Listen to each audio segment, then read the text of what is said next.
DWD 1134 kHz sa Tropa Radio. Iba tayo! Sumbungan ng taong bayan, sandigan ng mamamayan, Tropa, programang dekalidad sa pagtalakay sa isyu ng bayan, pinalalawak ang kaalaman ng sambayanan ukol sa sandatahan, nag-uugnay sa mga kasundaluhan at lipunan, higit ang pagbubukas sa kamalayan ng bawat Pilipino para sa bayan. Lunes hanggang Biyernes, mula 10 hanggang 11 ng umaga sa DWD Tropa Radio. Kasama si Katropang Amihan Sabilio. Tropa! 17 minuto makalipas ang ganap na ikasampu ng umaga. So welcome mo dito sa ating palatuntunan Tropa ngayong araw na ito ng Martes. And incidentally meron tayong special guest ngayon, kaya ako kasama ni Jasmine dito sa kanyang programang Tropa, no? Nasa atin ng studio ngayon na ang Assistant Commissioner ng Bureau of Customs, at the same time head ng Post Clearance Audit Group, ano, ng naturang tanggapan. Siya po walang iba kundi si Attorney Vincent Philip Maronilla, at iarap po siya namin sa inyo ngayon para hingan natin ang ilang mga updates o mga pagbabago kung meron, ano, dito sa Bureau of Customs, na alam niyan man hong laging sentro ito ng mga intriga pagdating ho dun sa mga medyo patong-tong dyan. Yung customs ho ang laging nababanggit. Ilang commissioners na rin ho ang nagpapalit-palit sa customs, pero still nandoon pa rin ho yung sinasabi nilang corruptions. Kaya ho minarapat namin, at kami naman ho ay pinagbigyan na makapiling namin ngayon si Atty. Vincent Philip Maronilla. Yes, bumati ka muna bago natin ibigay kay attorney yung mic. Okay, magandang umaga po, Sir Nick. Magandang umaga po sa ating mga katropa. Ako pong muli ang inyong katropang si Jasmine Oliveros dito po sa programang Tropa. Ayan, live po tayong napapanood sa ating Facebook page. Sir Nick, bago man tayo po ay ipakilala siya. Please like and share and follow na po ang ating katropa, DWD-Sierra's Virtual RTV. Maaari niyo po kaming panoorin dyan live via streaming po. Okay. So, ngayon, attorney, magandang umaga po. Welcome po dito sa ating studio ng Armed Forces of the Philippines Virtual Radio and Television. At the same time, simulcast tayo sa DWD 1134 kHz ang inyong katropa radio. Sir? Good morning, Sir Nick, Ma'am Jazz. Good morning po, at good morning sa lahat ng nakikinig ng mga kababayan natin at lahat ng nanonood dito sa inyong programa. O Jazz, gusto mong i-open ng ang table? Maraming salamat po, Sir Nick. Sir, ano po ang inyong posisyon po, ano po ang inyong mandato bilang Bureau of Customs? Ano po yung mandato pa nitong ahensya na ito sa ating bansa? Ang Bureau of Customs may tatlong malalaking mandato. Ang aming pong mandato ay unang-una, kami po ay taga-facilitate ng trade or yung paggalaw ho ng pagpasok at paglabas ng mga goods dito sa ating bansa. Kami po ang usually implementing office. Pangalawa po sa isang malaking mandato namin is of course yung tinatawag na border protection. Kami na rin po katuwang ng ating Philippine Coast Guard at ang Philippine Navy ay isa sa mga ahensya na nagbabantay sa ating sa pagpasok ng mga illegal na kontrabando dito sa ating bansa. Of course, pangatlo po sa pinakamahalagang function namin ay tinatawag nating revenue collection. Ang Bureau of Customs po ay nangongolekta ng buwis sa lahat ng mga kargamento na pumapasok dito sa ating bansa. At ang aming po nakokolektong buwis ay nagkakahalaga ng almost 30% ng buong collection ng gobyerno natin. Okay. Dito po, sir, sa ating ahensya, sabi nyo nga po, collector po, diba? Revenue collections po. Ilan na po ba yung mga cases na ano natin, na kokolektahan po natin? Or nakokolektahan po natin mula po doon sa mga illegal na pumapasok sa bansa? Well, depende ho kasi, no? Maraming scheme kasi sa amin. Pag outright illegal po yan, meaning may mga category naman po yung mga goods na pumapasok sa atin, bawal po itong buwisan. Ito po yung dapat hinuhuli. Hindi rin po namin pwedeng i-auction, at ito po yung aming dinidestroy or may destruction or rendering na tinatawag. Doon naman po sa ibang technical smuggling na kung saan maaari naming ibenta or i-auction, nakaka-generate din po kami ng funds. Ngayon, yung normal pong operations namin pagdating sa revenue collection, we just like to inform yung publiko po na last year, 2018, was the first time again in more than a decade, or more, to be exact, in 12 years, na na-meet ng Bureau of Customs ang kanyang annual revenue target. Na-exceed po namin to by 1.3 billion pesos. So nakakolekta po kami ng about 5.85 billion pesos against dun sa target lang namin na 584 billion pesos. So nataasan po namin to na mahigit 1 billion. At again, ang huli pong panahon na naka-target ang Bureau of Customs ay nung 2008 pa. So more than a decade po nakapag More than a decade after noon, wala pa ulit. hindi pa ho naka-target ulit annually. So last year lang po. At for the first few months po nitong taon na to, on track din ho kami na ma-meet ulit yung target namin for the Okay. year. Okay, Jazz. Kapag kasi narinig yung customs, ang pumapasok ko kagad na una sa isipan ng tao, ng mga sa atin ngayon, mga viewers natin, is yung tara. So, kukumustahin ho natin. Kumusta po ang tara sa customs? Tuloy pa rin ba? Hindi naman ho kami magsisinungaling sa publiko. May nare-receive pa rin ho kaming pailan-ilan na intelligence reports. Minsan nga po nanggagaling pa sa ating Pangulo na may mga ilan pa sa amin na mukhang tinatangkilik tong particular na scheme na to. Pero malaki na ho ang naibawas mula nun sa dating impresyon na it's a system na widely used sa Bureau. In fact, ilan na rin lang ho yung intelligence reports na natatanggap namin. At ito po yung tinututukan ng aming intelligence group sa pangunguna ni retired General Raniel Ramiro. And the Commissioner is taking a hand also, personal hand on our anti-corruption drive. In fact, kahit ho yung Pangulo natin is also involved. Yeah. Kung matatandaan nyo ho, meron 52 kawani ng Bureau of Customs. 64 ho yan. 64, oh. Pero 52 ho kasi yung active pa. Yung the rest po ng 12, nakita namin, nag-opt na to resign or retire. Yung Mga 12 po dun sa 12 dun 64. So, Oho. 52 pa Yung iba ho doon, patikasan nag-retire na ho. May iba naman ho, nag-resign na. Yung 52 naman ho, may kinakaharap na mga kaso.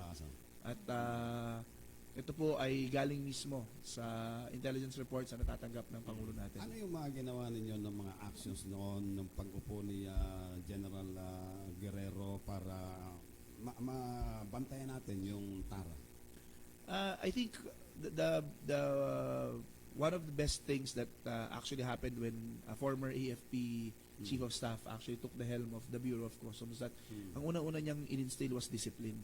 Okay. Yung disiplina sa pagtatrabaho. So he expected everyone to do their jobs. Okay. And at the same time, inalam niya kung ano yung punot dulo nung nangyayari.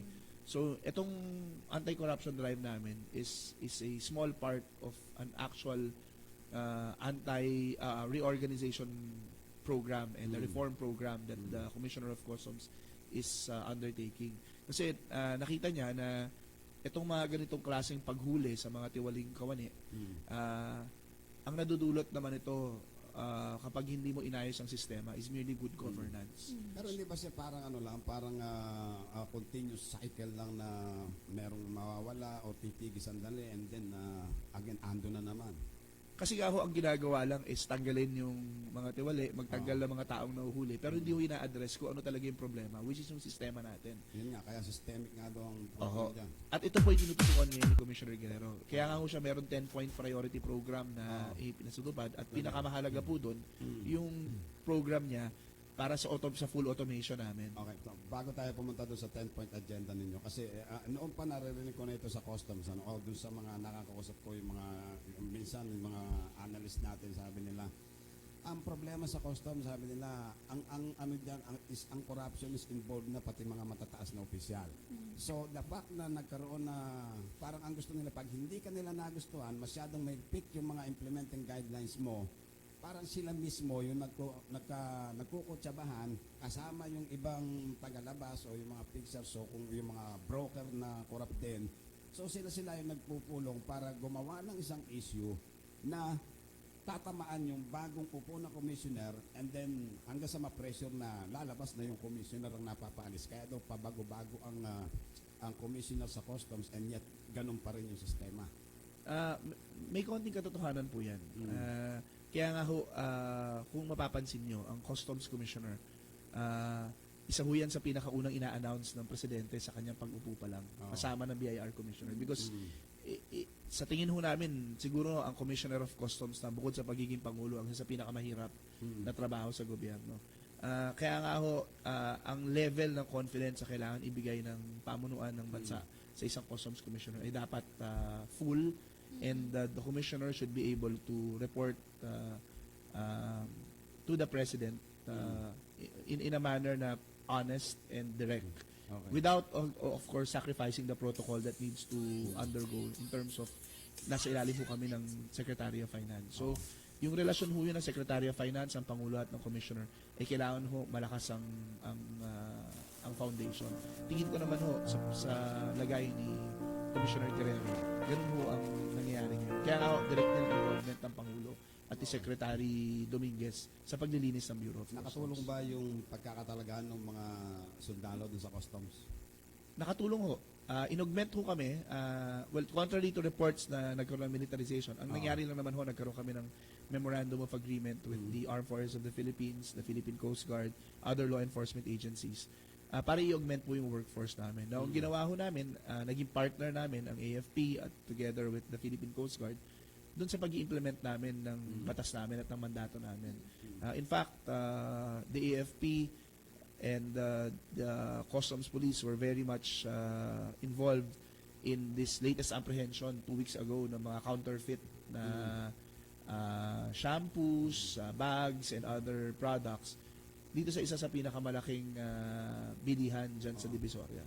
Bakit to nagkakaroon ng mga misdeclarations dun sa mga ini-import? Hindi ba yan pagdating sa yung chinecheck ka agad para makita mo na hindi tama yung declaration niya? Bakit kung minsan matagal na bago nalaman na misdeclare yung isang goods? Umaasa din ho kasi minsan ang sistema ng pagproseso natin dun sa tinatawag nating risk management system. Dahil ho sa dami ng kargamentong pumapasok sa bansa natin, hindi po kaya ng sistema natin na 100% i-examine to.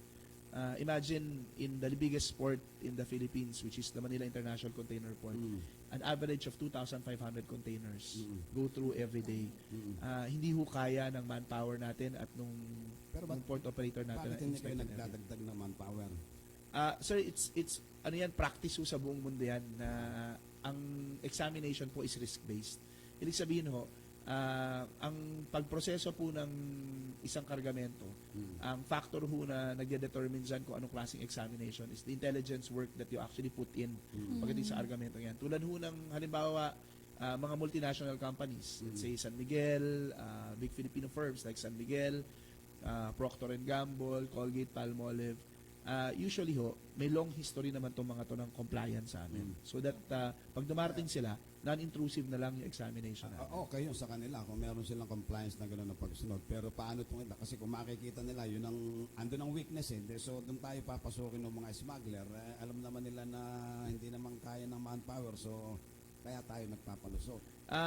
Ang tingin ho namin dyan, it's not a manpower issue, it's more of an intelligence and risk management issue.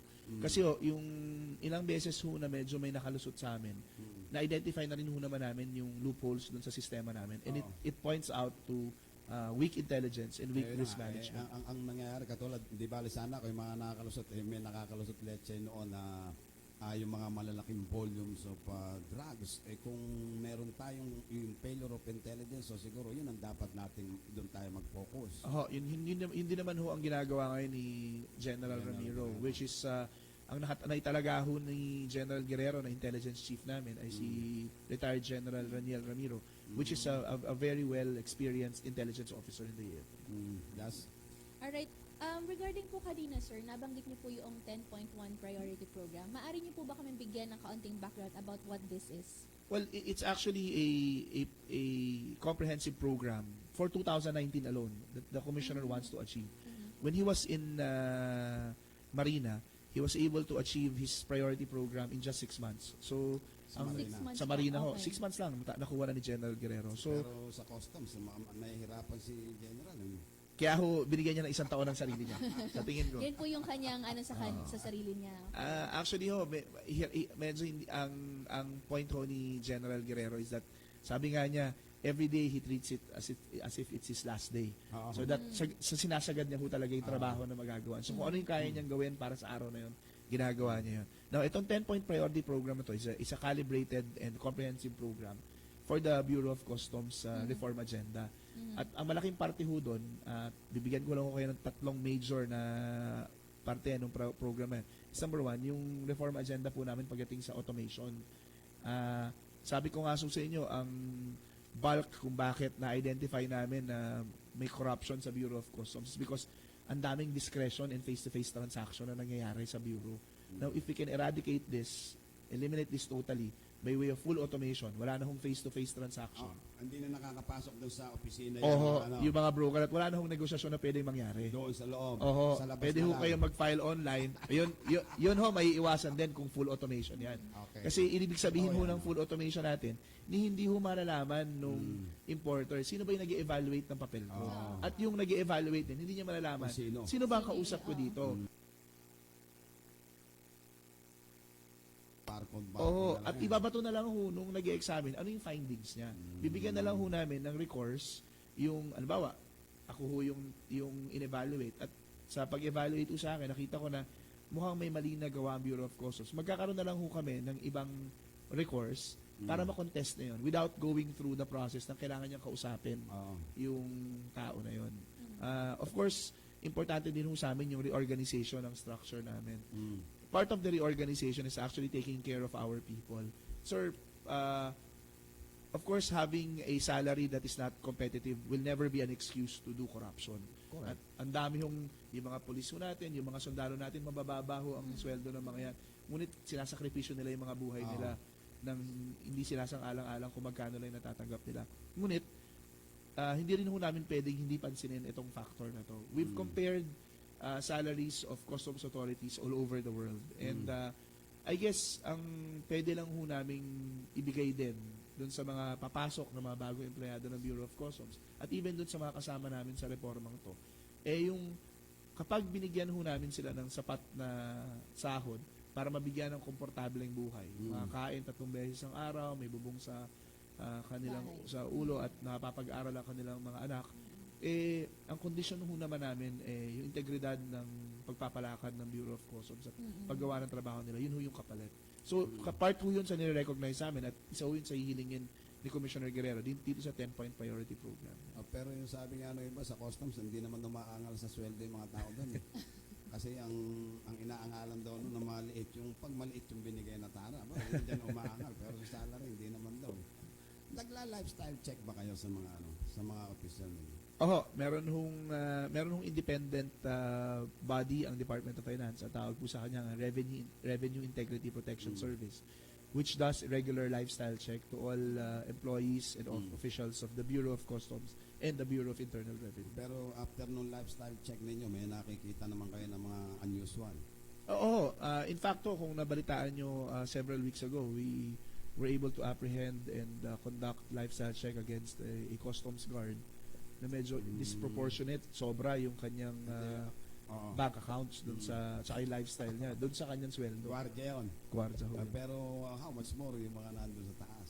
Isa rin, yun ang sistema ho namin is that the higher your rank is, the more regular your lifestyle check should be. So, pero sa kanila wala pa kayong lifestyle check na yung nakikita nyo. Sobra naman sa kinikita nito yung property nito. Sa existing pong mga nakaupo ngayon sa Bureau of Customs, wala. Pero yung mga previous po, meron ng mga nailabas na mga lifestyle checks at may mga kaso na isang pa din sa Sa restructure ng organization ninyo, kasi ang sabi nga nila, kahit paano balik pa rin naman ng customs, kung sila pa rin yung mga opisyal na nandoon, di ganun din yan. Ganun pa rin yung mangyayari, sir.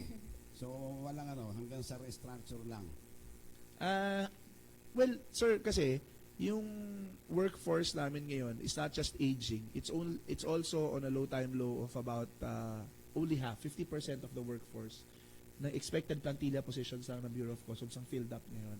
So the Commissioner is looking at the other 50% na going to be filled up as the new bloods. Mhm.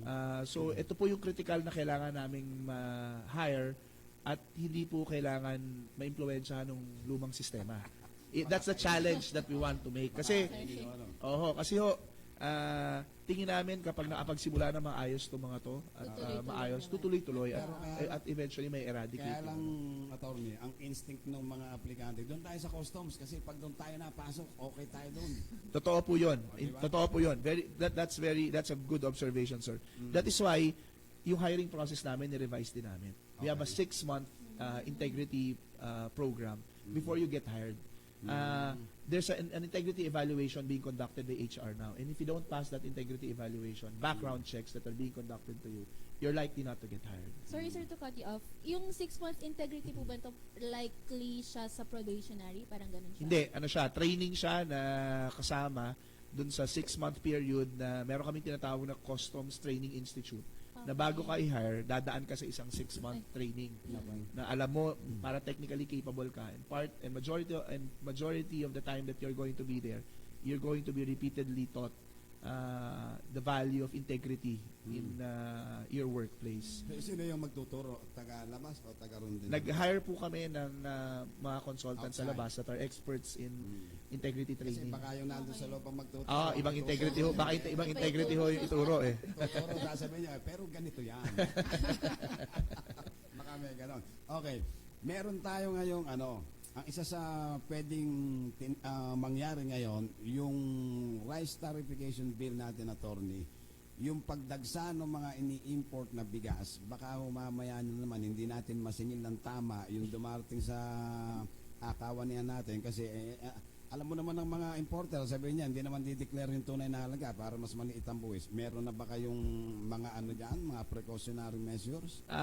In-establish siya ni Commissioner Guerrero ngayon yung tinatawag naming National Value Verification System. Now, this is an online platform available dun sa mga examiners namin kung saan nakalagay ho dun yung mga current values by way of reputable publications. Yung mga reputable publications ho yan, nilalagay ho nila dyan yung mga current prices ng mga goods na tinatrade all over the world. At isa po dyan sa mga goods na yan, yung value ng rice. Nagko-coordinate din po kami sa Department of Agriculture at sa National Food Authority dun sa mga proper valuation nila. Now, dun ho sa ibang nakalabasan before ditong NVVS na to na naipatupad, doon naman po papasok yung post-clearance audit system namin. Okay. Ginagawa ho namin, in-audit ho namin lahat ng mga nakalabas na bigas na yan at lahat ng mga importers na yan para habulin at singilin yung mga diferensya nung pinagbayaran nila at magpataw ng corresponding penalties and legal interests. Ayun, pagka yung nakita nyo na gano'n kahit nakalabas na Opo, meron po kami. 3 years po, pwede naming habulin lahat ng importation. in 3 years. In 3 years. 3 years na nakalabas na sila. Pero hindi ba mahirap mapatunayan yun pagka nakalabas na, lalo na kung in 3 years na, ubos na yung bigas? Well, ang hahabulin naman ho namin yung importer, yung kailangan niyang pagbayaran. Usually ho nahabol naman namin kasi yung post-clearance audit namin, mas maraming available sa kanyang tools kaysa dun sa regular na nagpa-process. Kasi maaari niya nang hingin yung financial documents, pati yung records sa Bureau of Internal Revenue. Hindi ba na, ano bang kailangan gawin, anong basis ng Bureau of Customs para ang isang broker o importer kaya ma-blacklist para hindi na, kasi magpapaulit-ulit lang pag pinag-penalty mo yan, maliit lang ang penalty, katiting lang doon sa kinita yan. Ngayon ho, pag under sa policy ni Commissioner Guerrero, once na makitaan ka namin ng violation na fraudulent, automatic ho, nire-revoke na namin yung accreditation. Revocation na. Tapos, pati po yung accreditation ng broker sa Bureau of Customs at nag-file ho kami ng kaso sa Professional Regulatory Commission. Yung bang mga involved nun dun sa dun sa hearing sa Senado noon about yung irregularities dun sa customs, kasi mga official dun sa customs, yung ba sila ba nandoon pa rin? Yung iba po wala na, pero yung iba naman po that went through independent investigations and were found not to be liable. Of course, nirespeto naman natin yung mga decision na yun. Yung iba ho doon kasi dumaan din sa pagsusuri ulit ng Malacanang, dumaan sa independent investigations ng Department of Justice at the Office of the Ombudsman. If they were all cleared, then of course, the Bureau of Customs respects the decisions of these Ang officers. sabi nila, ang sistema sa customs, kumbaga, section by section. Kumbaga, walang gagalaw. Akin tong agricultural products. Sa inyo na yan kung ano man yung mga ibang produkto diyan. Basta ito akin lang. So, ganito kalaki yung ibinubuo sa isang commissioner, lalo na yung upo. Pag paupo pala, kung minsan nga doon, nagkakasulutan ba? Nangyayari pa ba ngayon yan? Meron ho na kaming ginawang sistema dyan para mapigilan yan. Yung tinatawag namin Goods Declaration and Verification System, yung GDVS. Dito po, although may mga section that finds expertise in particular products, niro-rotate naman ho ng GDVS yung mga taong naka-assign doon para hindi magkaroon ng familiarity. Pati po yung assignment ng examiner and appraiser is going to the GDVS para wala hong bias at hindi ho pwedeng magkaroon ng tinatawag naming suki system. Na kapag ikaw kilala ka ng importer, dito ka lagi sa akin kasi may usapan na tayo. Ang importation ng bigas ngayon, dahil dun sa rice tarification bill, so wala nang restriction dun sa quantity, dun sa dami. Wala na ring restriction kung sino ang po pwedeng mag-import. So, do you think na kapag bumaha ang importation ng bigas, meron kayong sapat na paglalagyan? Ito po naman ay kino-coordinate din sa National Food Authority at sa Department of Agriculture. At tingin ko po sapat naman yung warehouses ng NFA. At the same time, sir, even if... Delikado dun eh. Oh. Nakapawala. Ano naman ho doon, bukod ho naman sa tarification safeguards, may mga ibang safeguards na rin na put in place yung Department of Agriculture natin pagdating dyan sa Rice Tarification Act. Maganda yung sinasabi mo na automation, ano? Ang tanong natin ngayon dyan, kasi kung yan talagang mangyayari, maging computerized na, malelesen talaga. Hindi man totally mawala, is malaki yung portion na mawawala, ano? So ang tanong, how long it will take bago ma-automated talaga lahat? Piece by piece po namin gagawin, pero yung isa sa pinaka-major infrastructure that will establish yung automation namin, which is ito ho yung pag-establish ng malalaking servers namin at yung unang phase ng aming automation is going to be implemented this year. Pero sa laki ng transaction ninyo, hindi ba kayo mamroblema? Masyadong mabilis ang internet natin. baka laging ano yun. Well, in-anticipate na ho namin yan. In fact, we've already coordinated with the internet service providers namin. And with the advent of next year or in the next few years, yung 5G technology will already be here. We're all already anticipating na hindi kami magkakaproblema dun sa linkages namin. Ngayon naman ho, nagda-dry run kami, nagda-test run kami. At mukha naman pong yung main internet service provider namin at saka yung backup service provider namin are doing their jobs. At mukhang kukunti lang naman ho yung mga glitches na na-encounter namin. Sa 10-point agenda ninyo, nabanggit mo na yung sa filling up ng mga bakanting plantilla positions and then yung provision ng incentives dun sa mga BOC employees. So, palagay mo, kapag ka nagdagdag tayo ng incentives, mababawasan yung corruption sa bureau? Sir, unang step po yun. At kailangan tingin ko, yun yung ma-realize ng mga tao namin na itong incentives na to at itong ibang benepisyo na binibigay namin, hindi to libre. Hindi baka sabihin nila, wala sa kalingkingan ng tara namin yung dinadagdag niya. Yun ho ang problema pag nasanay na yung mga tao natin sa ganun. Pag ganun ho yun at ayaw nila magbago, siguro, sabi ng mga ni Commissioner Guerrero, dalawa lang naman daw ho ang pwede nilang puntahan dito sa relasyon na to eh. Either magsama-sama kami para mabago yung Bureau of Customs o maghiwa-hiwalay na lang. Umalis na lang yung mga tao. At in fact, mabait pa nga ho siya nung binigyan niya ng option yung mga tao namin na pag naghiwalay sila, ang gusto sana niya maghiwalay na maayos. So mag-early retirement na lang o mag-resign na lang yung mga tao. I-kick out ka pa sa office, no? Kasi hindi lang namin i-kick out, talagang kakasuhan ho namin yung mga hindi sasama sa laban na to. Madalang kasing magkikibuyo si General Guerrero. Pati nga yung pag-ngiti nun eh. Kuminsan parang binabayaran yung pag-ngiti nun. Okay, doon tayo sa enhancement yung enhancement ng facilities ng Bureau of Customs. Kumusta yung mga nyo? Tawag doon yung parang x-ray na doon dumadaan yung mga kargamento? Alam naman po na lahat, nalathala din doon sa mga investigasyon na nangyari sa Bureau of Customs. Sobrang luma na itong x-ray machines. Hindi na nga nakadetect yung nakapag-purchase na ho kami ng 6 na bagong x-ray machines. 2 ho dyan ay dumating na at i-install na sa Port of Manila. No, itong x-ray machines na ho ito ho yung pinakabago na. Katulad na ho ito ng mga x-ray machines na ginagamit ng mga progressive countries tulad ng Australia, Canada, even the United States. kaya po niya mag-determine ng mga organic at non-organic products, Mm. full x-ray. At yung pag-i-x-ray ho niya, hindi na kailangan mag-urong-sulong yung truck Oh. para lang makita yung loob. Kaya ho niya mag-x-ray, dadaan ka lang sa kanya at a speed of 20 kilometers per hour. 100% ho na makikita doon. In Makita fact, ka niya. even yung top most, iba't ibang angulo rin ho makikita sa kanya. Mm. To the point na kaya ho kagad niyang ma-detect kung merong mga illegal drugs at other illegal products na dun sa loob ng kargamento. Wala na yung mga express lane ninyo na yung katulad dati. Sir, yung matagal ho namin tinanggal yung green lane namin. Oh, yung ba yung Because of- express lane, yung Oho, green lane? because we wanted to be confident enough and reform the risk management system. Ngayon po, unti-unti na binabalik ni Commissioner Guerrero kasi na-reform na rin naman niya yung risk management system namin. Naibalik na po dun sa tamang parameters, yung mga po pwede lang pumasok sa green lane. Kasi ang ano niyan ang kailangan bago siguro ibalik ni General Guerrero yun is talagang completely may reform na. Kasi kapag bumalik yan, di ba yung sa green light, yun yung hindi na chine-check pag dumadaan doon, di ba? Yung ganon. Hindi na ho dumadaan ng port yun. Sa lawak ng connection ng mga, alam mo na yung mga tao diyan makakarating doon yun, lalagpas na naman doon hindi ma-check yun. Kaya nga po hindi pa naman siya fully implemented. Inuunti-unti ho ni General Guerrero yung full implementation niya. What about yung enhancement niya ng cargo clearance saka yung examination capabilities?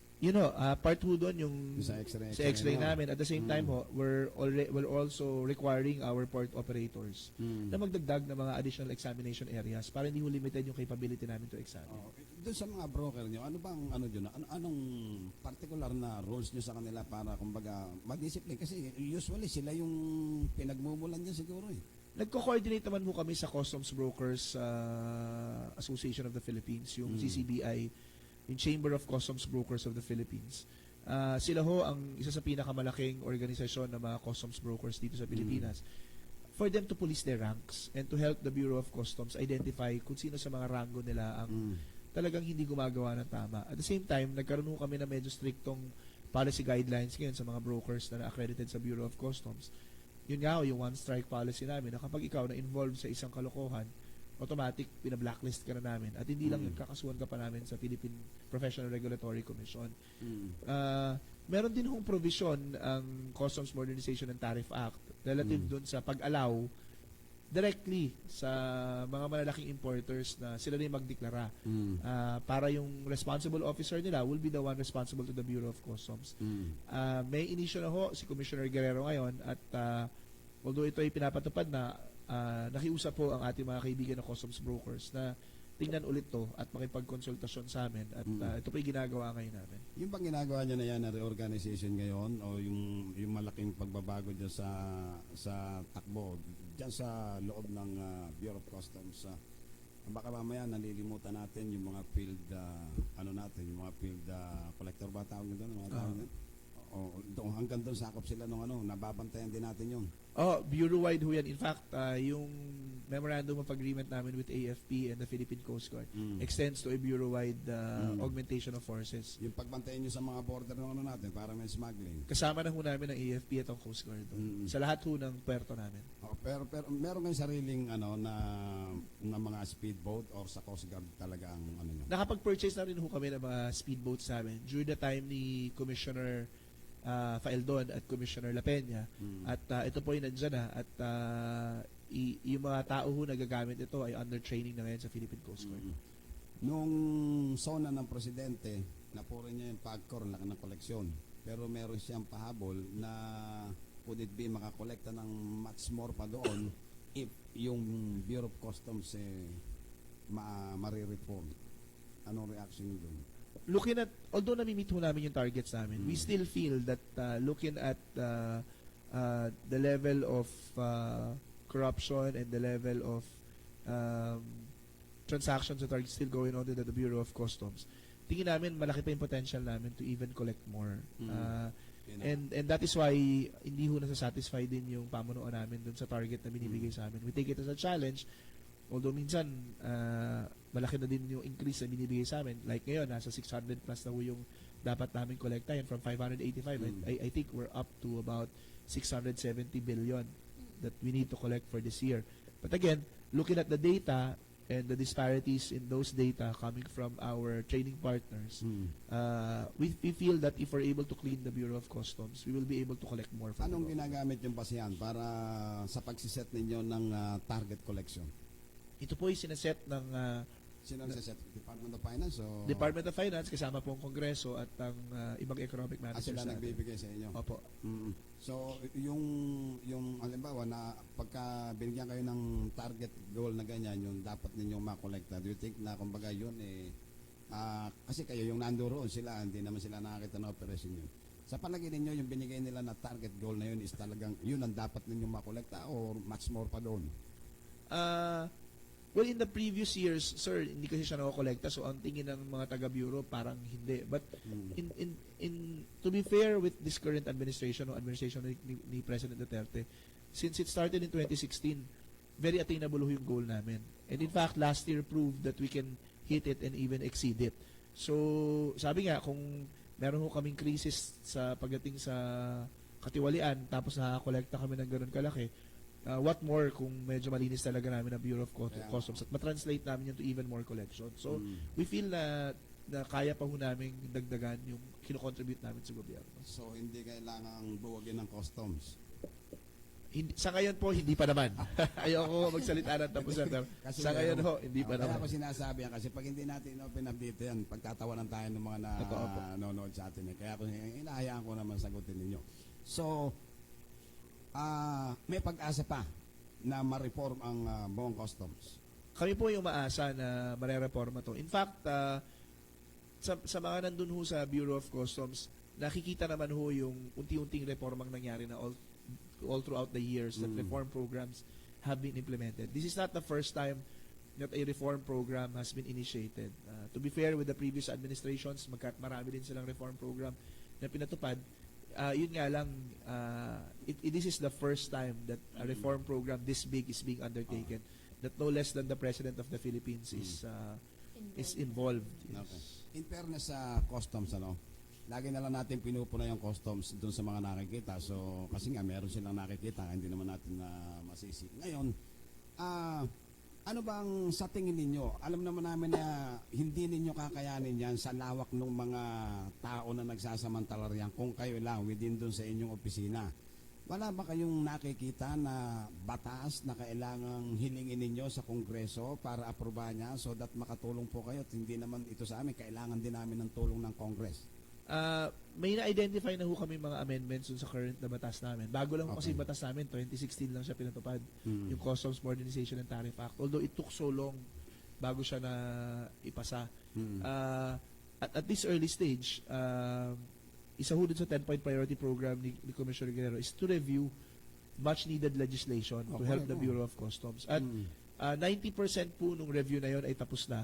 At siguro ho sa ngayon nakabukas na ang regular na sesyon ng Kongreso, parte ho to sa isasubmit namin during budget deliberations. Yung mga reforma sa batas na kailangan namin sa Bureau of Customs para mapatupad ng maayos ng reforma namin. Meron pa bang mga mambabatas na nagpapadala sa inyo ng mga referral, ng mga, kumbaga, akin yan?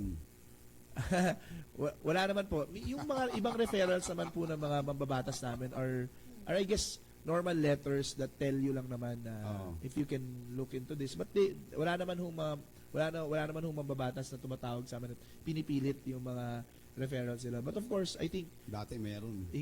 may nagsasabi po dati noon, pero sa amin naman hong experience wala naman ho. To be fair with our lawmakers. Siguro sa ngayon dahil nga yung alam nila na nasa hot seat kayo lagi So alam nila mahigpit ang policy niyo ngayon, pero ako natatanong kasi noong kasi merong tipong ipinopromote yung isang lagay mo siya sa ganyan, alam mo yan, dahil mga mambabatas o di alam magawa kundi pagbigyan, dahil pag di mo pinagbigyan, pag merong hiningi ka dun sa Congress, sila naman ang haharang. O wala na ngayon sa promotion, wala na nakikialam. Wala naman po sa experience namin noong panahon ni Commissioner Guerrero, wala pong mga ganun. Tatakot ka General Guerrero yun. Kasi ang pinipilit nila pong mag-start na yung magkaroon ng reforma. Hindi pa nakakarap si General Guerrero yan. Hindi pa. Pero pagka mo na, mabait na, maya na ang ite pagka magka-close na kayo. Pero yung unan yung pagkita, Baka mamaya hindi ka na makapasok doon sa loob. Jazz, baka meron kang gusto At inibay. kanina lang po sir nabanggit niyo po yung sa plantilla, no? May ilang percent na po ba ulit yung filled up rate? Parang interesado ka dun sa customs.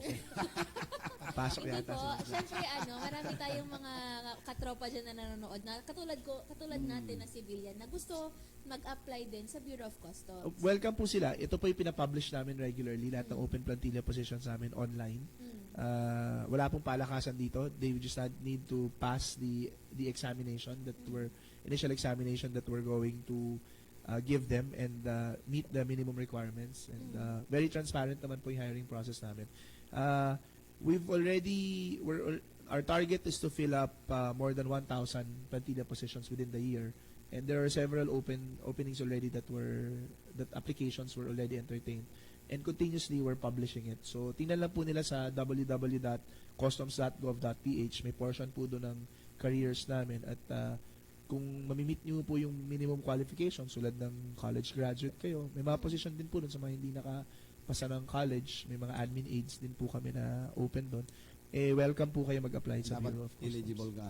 Opo, eligibility lang. Yun lang ho. May mga posisyon na needs a certain level of civil service eligibility. Meron namang wala din. Meron naman pong wala din.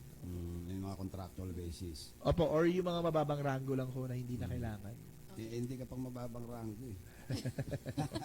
Ano ba ako, sir? Hindi, mababa lang height mo, pero pag dapat pang mataas kang rango eh. Tinatawanan ako ng presyo, sir. Okay, sir. Di ba? Yung mga, kailan lang, meron na naman kayong dinurog na isang sports car. Noon, ang dami dahil order ng presidente. Di ba kayo nanghihinayang doon? May executive order ho ang Pangulo tungkol dyan eh. Sir, pinag-aralan naman ho namin yan. And the order only covers luxury vehicles. Kasi ho, minsan ang kaya ho nagiging rampant yung smuggling. Kasi ang attitude ho kasi ng mga nag-smuggle is that yung mga nahuhuli, kung mahuli man, kung makalusot, okay. Auction. Pag nahuli man, opo, hahabulin nila sa auction. Gumastos man sila, nakuha pa rin nila yung premyo nila. So, Panalo pa rin sila doon sa presyo kung dito mo ibabata. at minsan kung lugi man sila doon sa presyo, it sends a signal lang doon sa mga parokyano nila na kaya nilang i-deliver yun. So kahit magpalugi sila isang beses, meron pa rin magtatangkilik sa kanila kasi nadi-deliver nila yung goods sila. Hindi titigil yung pag-attempt para i-smuggle to. Ano pala yan? Di pala yan ini-import, pinapasok dito ng buo? Kalas-kalas pala yan?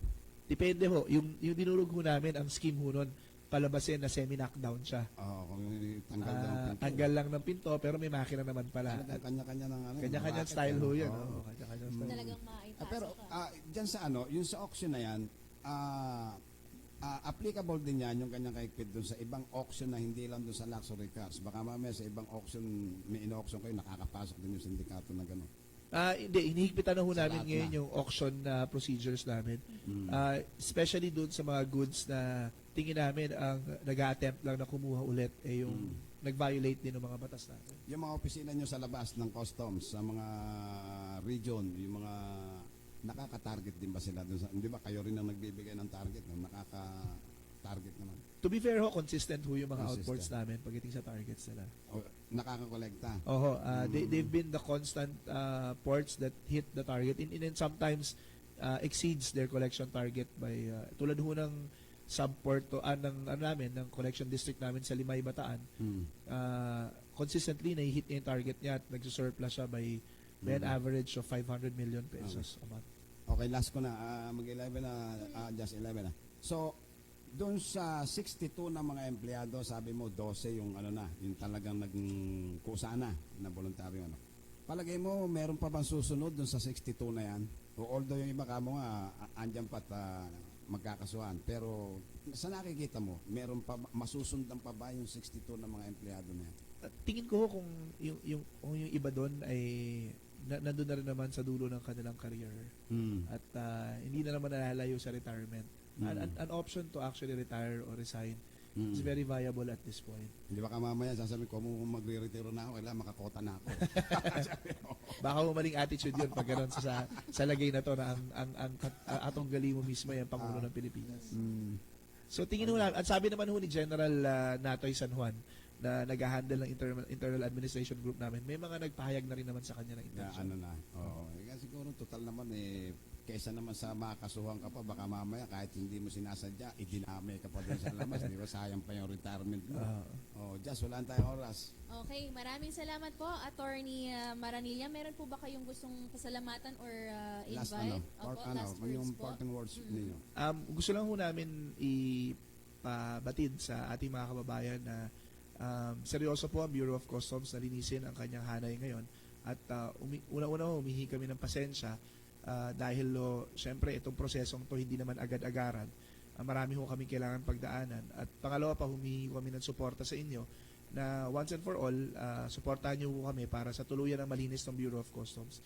Sabi nga ho ng Pangulo, kung malinis na lang ho ito ngayong bago matapos ang kanyang termino, malaking bagay ito sa anti-corruption drive niya. Saka legacy niyang iiwan niya. Opo, tama po.